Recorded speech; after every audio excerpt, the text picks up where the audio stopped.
MBTI가 궁금해. 18화 INFJ가 비밀이 많은 이유. 본 영상은 티제월드의 주관적인 분석입니다. 재미로 봐주세요. INFJ는 주기능 NI와 부기능 FE를 사용하여 전체를 파악한 후 다양한 관점에서의 영향을 고려하여 판단하는 것을 선호함. 내린 결정이 관계에 미치는 영향을 고려하여 다양한 예측을 통해 판단 내리는 것을 추구함. 이 사람들은 이런 관계니까 저 사람은 이렇게 생각할 수 있지. 이런 결과로 이어질 가능성도 생각할 필요가 있을 것 같아. 쉽게 말하면 내 결정이 타인에게 부정적인 영향을 미칠 경우 어떤 식으로 돌아올 수 있을지를 생각한다는 것이다. 사소한 것이라도 나에 대한 이야기를 많이 한다면 거기서 파생되는 다양한 가능성을 고려할 수밖에 없음. 부정적인 가능성을 생각한다면 공격 기능 FI가 발현될 수 있음. 나에게는 중요한 일이지만 다른 사람은 사소한 일로 생각할 수 있고 나의 불행을 누군가는 재밌는 에피소드로 느낄 수 있다고 생각할 수 있다는 것. 경험이 많을수록 더 많은 가능성에 대해 자연스럽게 생각하게 될 수 있음. 비밀은 아니지만 굳이 말하지 않는 것들이 많아진다는 것. 유의기능 TI가 발현될 경우에도 비밀이 많아질 수 있음. INFJ의 유의기능은 TI로 상황을 분석하고 옳고 그름을 판단하는 것을 즐길 수 있음. 주기능 NI를 바탕으로 부기능 FE를 수단으로 사용하여 일반적인 정서를 고려하면서 유의기능 TI를 사용하여 객관적인 장단점과 손해와 이득을 비교하여 더 좋은 결과를 예측할 수 있다는 것. 내면의 논리를 기준으로 옳고 그름을 판단하여 나에게 오는 손익과 저 사람이 나에게 좋은 영향을 주는 사람인지 판단하는 것을 즐길 수 있지만 동시에 내면의 논리가 자신의 가치와 정서를 우선시한 것 같은 느낌이 들면 비판적으로 느껴질 수 있다는 것. 유의기능 TI와 공격기능 FI가 주기능 NI로 인해 서로 충돌할 수 있음. 유의기능과 공격기능의 균형을 맞추는 것이 매우 중요함. 3차 기능의 루프 현상에 빠지게 되면 6차 기능이 축소되면서 타인을 평가하고 판단하는 것에 자부심을 느끼며 비판적인 나에 심취하거나 6차 기능의 루프 현상에 빠지게 되면 3차 기능이 축소되면서 나만이 가치 있다고 판단하여 나와 다른 타인을 열등한 것으로 치부할 수 있음. 불건강한 유형이라고 해서 악마화할 필요는 없지만 나에게 안 좋은 영향을 끼칠 수 있다. 한쪽으로 치우친다면 불건강해질 수 있으니 주의. 더 자세한 것은 불건강한 유형 영상을 참고. 일반적인 INFJ 유형은 부기능 FE와 공격기능 FI의 균형을 맞춰 유의기능 TI를 사용하려고 할 것이다. INFJ는 부기능 FE, 공격기능 FI로 인해 발생하는 다양한 가능성을 주관적으로 통찰하고 파악하려고 하기 때문에 유의기능 TI를 누군가와 공유하는 것을 어려워할 수 있음. INFJ가 장단점과 손익을 비교하여 여러 가능성을 공유한다면 그건 그 상대를 정말 믿고 의지한다는 의미가 될 수도 있다. 어려울 수 있겠지만 이렇게 하는 게 맞지. 너한테 뭐가 이득이고 손해인지 생각해봐. 이게 이런 식으로 하는 게 너한테 더 좋은 방법이라고 생각해. INFJ는 경험이 쌓일수록 정보의 영향력을 인식하고 그것을 활용하거나 통제할 수 있다. 물론 INFJ인데도 아무것도 숨기지 않고 누구에게나 솔직하다는 사람이 있긴 함. 그런 경우를 세 가지로 나눠봄. 1. 경험과 능력치의 부족으로 나의 의견이 관계에 미치는 다양한 영향을 예상하지 못하는 경우. 2. 불건강한 경우. 주기능 과민 현상으로 모든 것을 예측했다고 착각하여 다른 관점과 가능성을 차단하는 경우.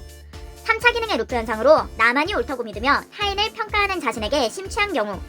6차 기능의 루프 현상으로 자신의 가치만을 의미있게 여기며 자신이 특별한 존재라고 착각하는 경우. 3. INFJ가 아닌데 결과가 INFJ로 나온 경우. INFJ는 말하지 않는 것만으로 관계를 고려한 다양한 가능성을 예측할 필요가 없고 타인을 통제해야 하는 상황을 줄일 수 있다는 것을 인식할 수 있음. 경험이 쌓일수록 누군가에게 비밀을 말했을 때 그 비밀이 지켜질 거라고 생각하지 않을 것이다. 비밀이 지켜진다면 상대에 대한 신뢰를 높일 것이고 비밀이 지켜지지 않는다면 자연스럽게 그 사람에게 가는 정보의 양을 차단할 것이다.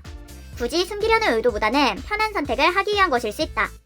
이것저것 생각하지 않으면 되는 거잖아 라고 할 수도 있겠지만 INFJ는 주기능 NI, 부기능 FE로 인해 관계를 고려한 다양한 가능성을 예측하는 것을 선호한다는 것이다. 사소하게 자신의 MBTI 성향이 INFJ라는 것도 굳이 알리고 싶지 않을 수 있다. 내가 INFJ라고 하면 INFJ 틀에 나를 끼워 맞춰서 볼 수도 있잖아.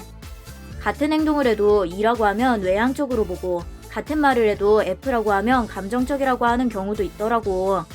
주기능 NI로 인해 보이지 않는 의도를 파악하여 앞으로 일어날 수 있을 법한 일들을 예상하고 부기능 FE로 인해 판단에 있어 일반적인 정서와 가치가 중요한 역할을 할 수 있다고 생각할 수 있음. 주기능 NI는 자연스럽게 모든 상황에서 선호하는 방향이기 때문에 다양한 가능성을 생각해본다면 필요하지 않은 정보를 많은 사람과 공유하지 않을 수 있다. INFJ는 주기능 NI로 보이지 않는 의도와 가능성을 중요하게 생각함. 부기능 FE와 유의기능 TI, 공격기능 FI로 인해 이성과 감성, 선과 악이 공존하는 느낌이 들 수 있음. 일반적으로 이게 가치 있다고 느낄 수 있겠지만 이렇게 하는 것이 옳은 선택이다라고 생각하는 것이 선호하는 흐름. 가능성을 생각하며 객관적으로 옳고 그름을 판단하는 것을 즐겁게 여기는 유형. 일반적인 가치와 각자의 가치를 저울에 올려 어떤 것이 객관적으로 옳은 것인지 판단하고 싶은 것. 어떤 것을 우선시하느냐에 따라 INFJ의 저울은 어느 쪽으로도 기울어질 수 있다. 사람은 누구나 상황에 따라 자신의 선호와 가치관에 맞지 않는 선택을 할 수도 있겠지만 INFJ는 선호 기능에서도 객관과 주관, 이성과 감성이 충돌한다는 것이다. 부기능 FE, 위기능 TI를 공유하는 ISFJ도 비슷해 보일 수 있지만 ISFJ는 보이지 않는 가능성보다 입증된 사실에 근거하여 결정을 내린다는 차이가 있음. INFJ는 보이지 않는 가능성과 상대의 의도를 고려하여 결정을 내리기 때문에 다른 사람들에게 선택의 이유를 설명하기 어려울 수 있다. 스스로 이것이 최선이라는 걸 알지만 장단점을 비교하여 손해 이득을 따져서 내린 결정이라는 것을 타인과 공유하기는 쉽지 않다. INFJ는 선호 기능을 사용하여 결론 지었지만 타인에게 전달할 때는 페르소나 기능인 SI와 설득할 때 사용하는 비판 기능 FI를 사용하려고 하기 때문에 상황에 따라 왜 다른 결정을 내렸는지 타인에게 설명하는 것은 막연할 수 있다는 것. 같은 상황이라도 어떤 가능성을 더 좋게 판단했느냐에 따라 결과는 달라질 수 있기 때문에 INFJ가 스스로도 자신을 복잡하게 느끼는 것도 비슷한 이유다. INFJ가 비밀이 많은 이유는 다른 사람으로 인해 내가 예측하지 못하는 경우의 수를 줄이고 싶은 것으로 결정이 관계에 미치는 영향을 고려하는 것을 선호하기 때문이다. MBTI는 성향일 뿐 취향과 성격을 결정하지 않습니다. 성격 나쁜 사람과 인성이 더러운 사람은 어느 유형에나 존재할 수 있답니다.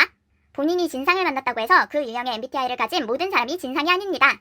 성급한 일반화는 모두에게 피해를 줍니다. 재미로 봐주세요.